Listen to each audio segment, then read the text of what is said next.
Left of the box.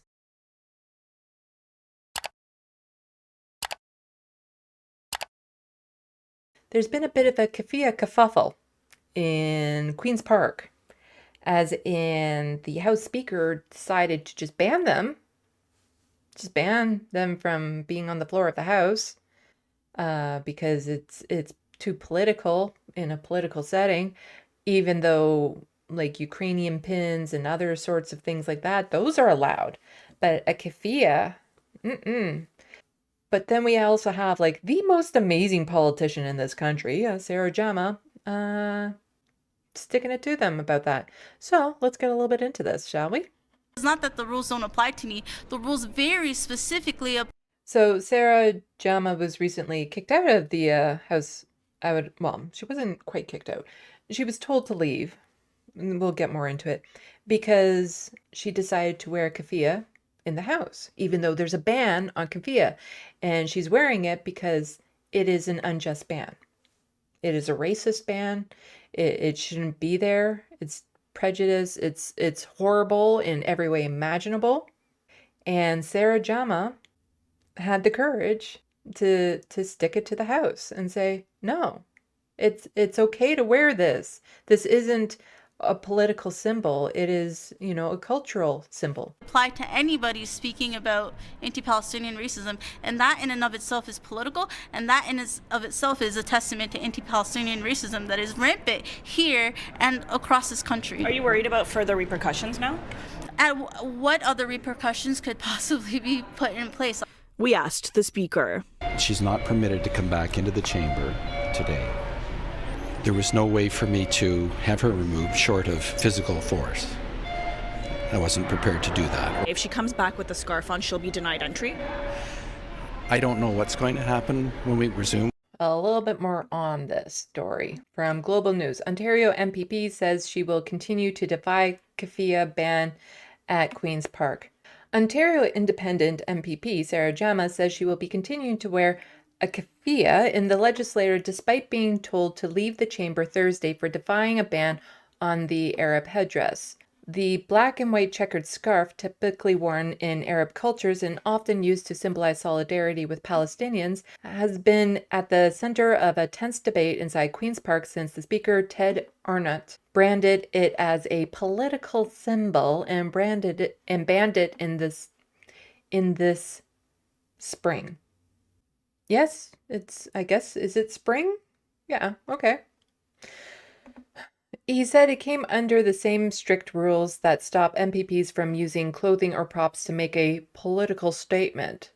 So a keffiyeh is somehow a political statement. A cultural symbol is a political statement. Ontario Premier Doug Ford, along with Ontario NDP, Liberals and Greens, has called on Arnott to reverse his ban. So this is interesting that Doug Ford is actually saying that, banning this, it's a step too far. He's actually saying that that's not good. However, as we'll get into, when they try to reverse it, they need like a consensus in order to reverse it. Many conservative members are like, no, we're not going to let you just reverse it. Ford initially tried to get his MPPs to fall in behind his position and overturn the ban by allowing a unanimous consent motion from the Ontario NDP to pass by the NDP last Thursday. At least one MPP, however, defied him and voted to stop the motion from passing. On Tuesday, the Premier was forced to relent and allow his caucus a free vote. This is actually very rare, because normally you're supposed to toe the party lines, and they're very, very strict about that. So for a party leader to say their caucus is allowed to vote their conscience on anything, it's a pretty bold step, because Sarah Jama got kicked out of the NDP caucus for, saying there should be a ceasefire. We'll get more into that. Again, after the vote, Ford told reporters it was a very sensitive topic for some in his caucus. Even with the ban in place, Jama has worn a keffiyeh inside the chamber. On Tuesday, Arnott said that he did not intervene when the independent MPP defied the ban because she sat far away from his position and he wasn't able to clearly determine what she had on. I think it was pretty obvious. On Thursday, Jama was asked by the speaker to either remove the clothing item or leave the chamber. Yes, let's dictate to women, what kind of clothing they're allowed to wear.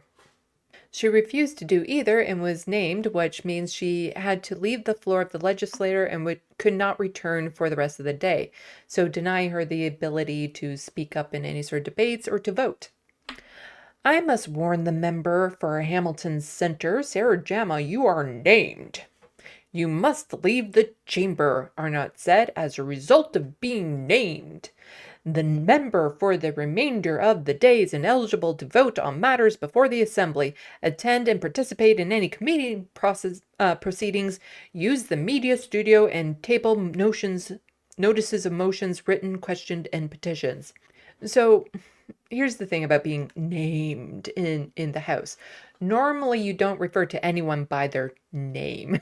You refer to them by what riding they're in. So the honorable member for the riding of Hamilton Center. Something like that. I don't know if she qualifies as the honor. There's a certain, if they're a minister, then they're the honorable member. So it's usually the member for Hamilton Center. So when they're debating in question period and going back and forth, they don't actually use people's names so much. And so for the speaker to be like, you are named Sarah Jama. Well, tisk. Jama did not leave the chamber when she was told to, although she said she was not been able to participate in a vote after question period. Arnott said that when Jama refused to leave the chamber, he decided not to forcibly remove her.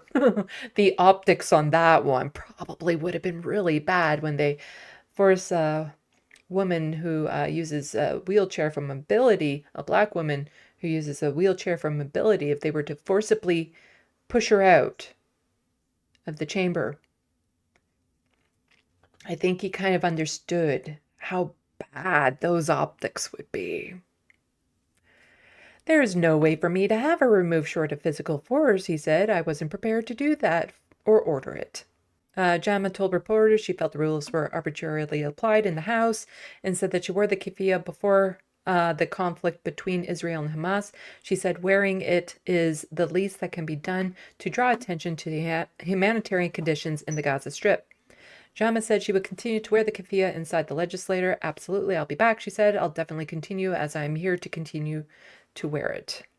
Ontario NDP leader Merritt Stiles and members of the Liberals and Green caucus are calling on the government to overturn the ban. Okay, so here is one of the people that is pissed off that she wore the keffiyeh. And he has some strong words. And he understands what it's like to be a minority and be targeted. He understands. You're not ready for this. You're not ready for what you're about to hear. Remember, this guy is a member of provincial parliament in Ontario. You're not ready for this. Mr. Speaker, I think the Leader of the Opposition shows today why she can never lead the province of Ontario, because what she has chosen to do, Mr. Speaker, is to attempt to divide Ontarians, Mr. Speaker. I come from a caucus that is the most diverse caucus in the history of the That is a no, but that's... province, Mr. Speaker. I don't take any lessons from the Leader of the Opposition when it comes to how people, marginalized people, feel. I'm an Italian Canadian who in the 1970s was spit.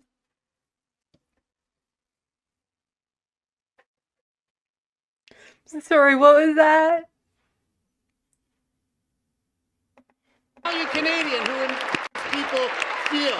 I'm an Italian Canadian who in the 19 people, marginalized people feel. I'm an Italian Canadian who comes to how people, marginalized people feel.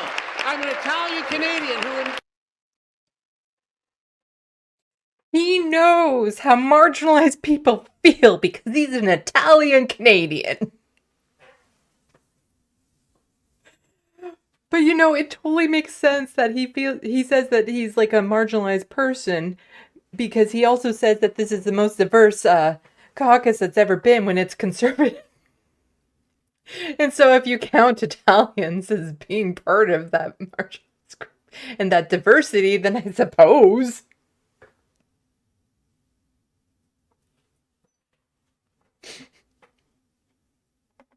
In the 1970s who was spit on for being a WAP. I don't need any lessons from her on what it means to stand up for marginalized people. I do it every...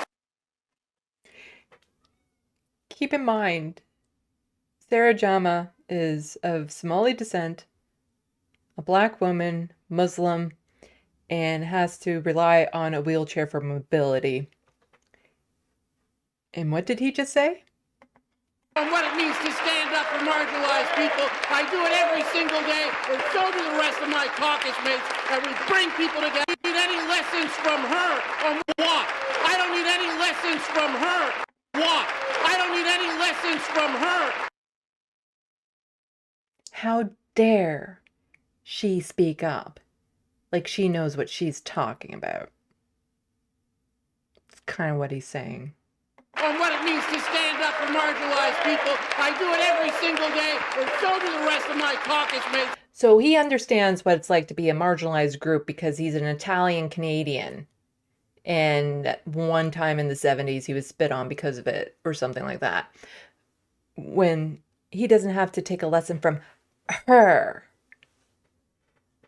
A black woman of Somali descent, Muslim, who uses a wheelchair for mobility.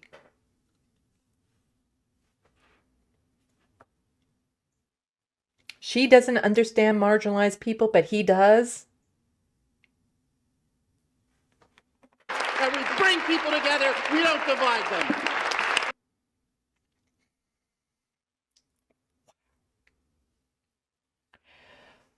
Wow. So bad, so bad.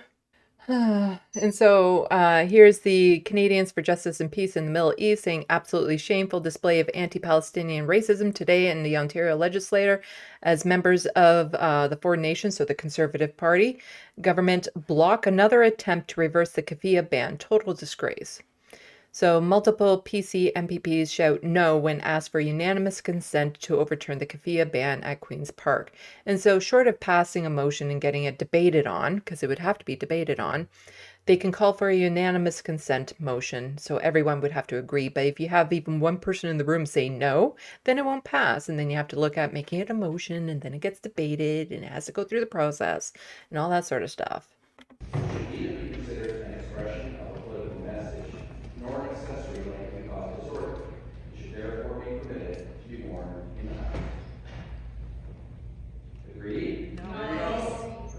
Okay, I saw her. Who else?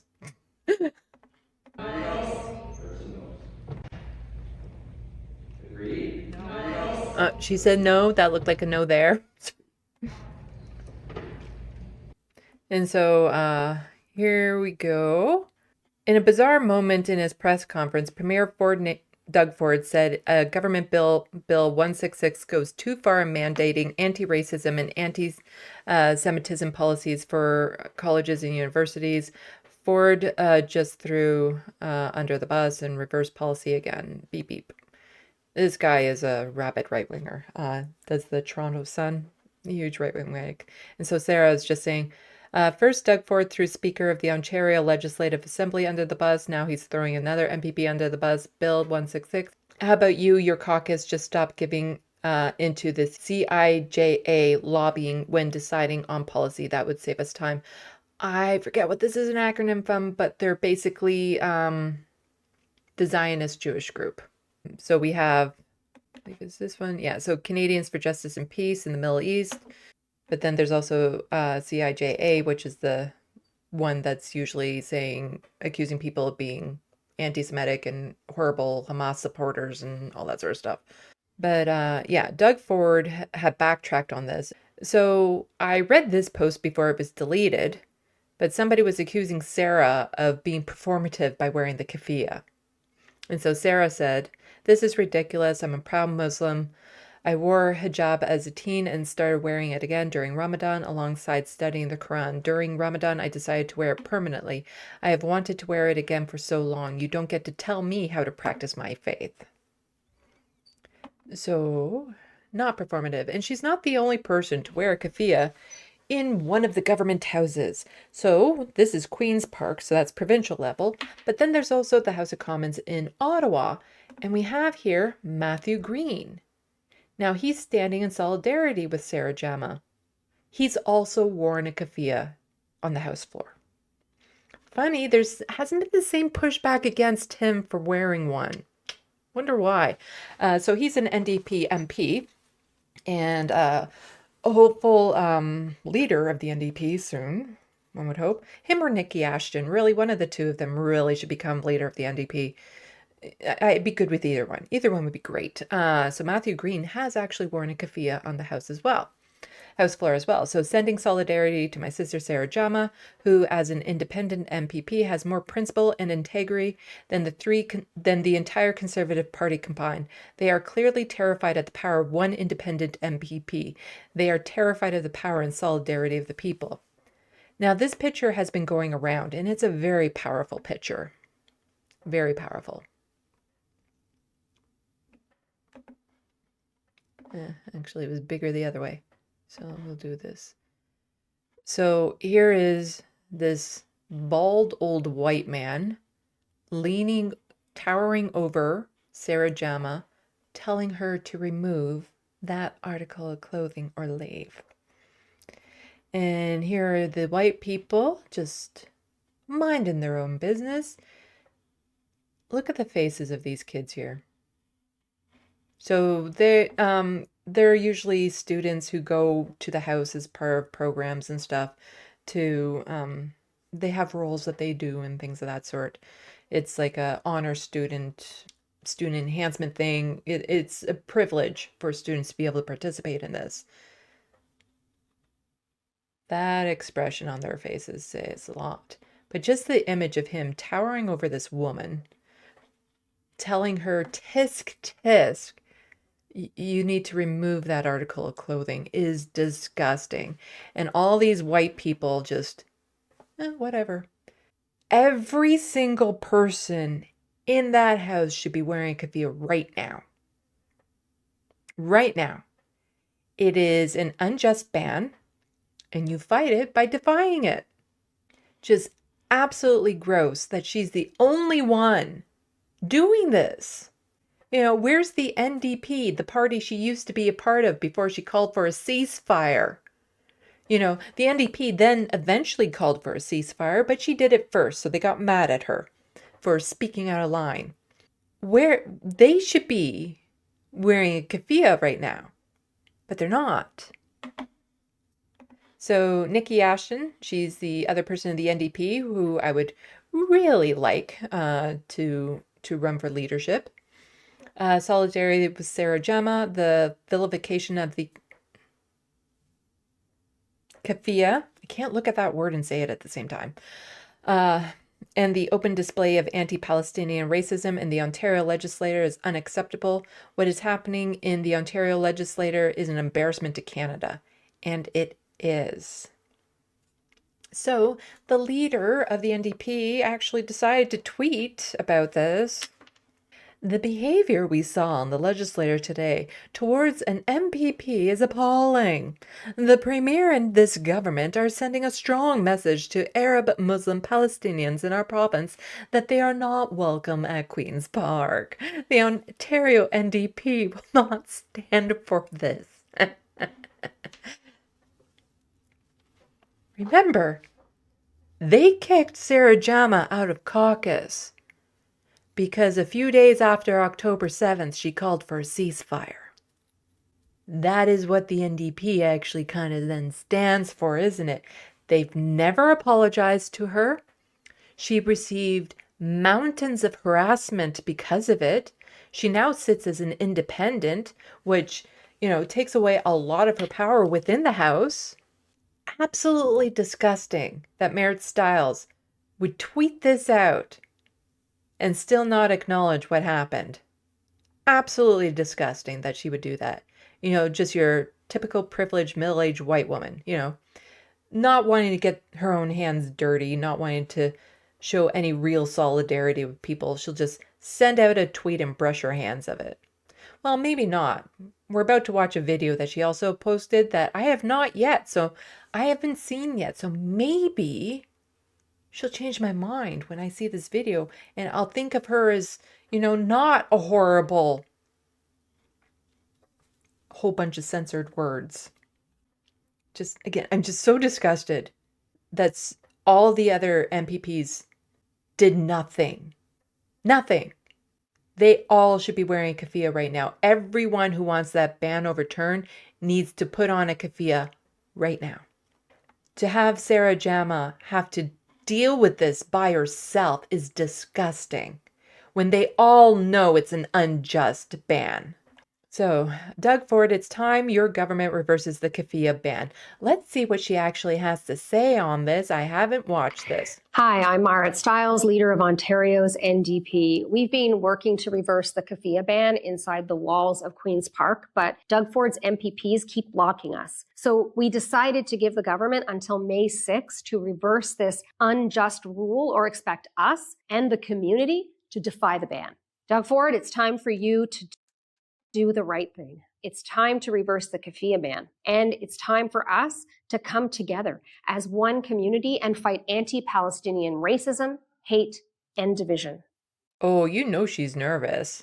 It's like, we're going to give you a timeline. You have until this date to reverse it because then we might defy it too. And we really don't want to do that. So please, please, please, can you have it reversed by then? Huh? Please, please, thank you. Absolutely spineless. Just,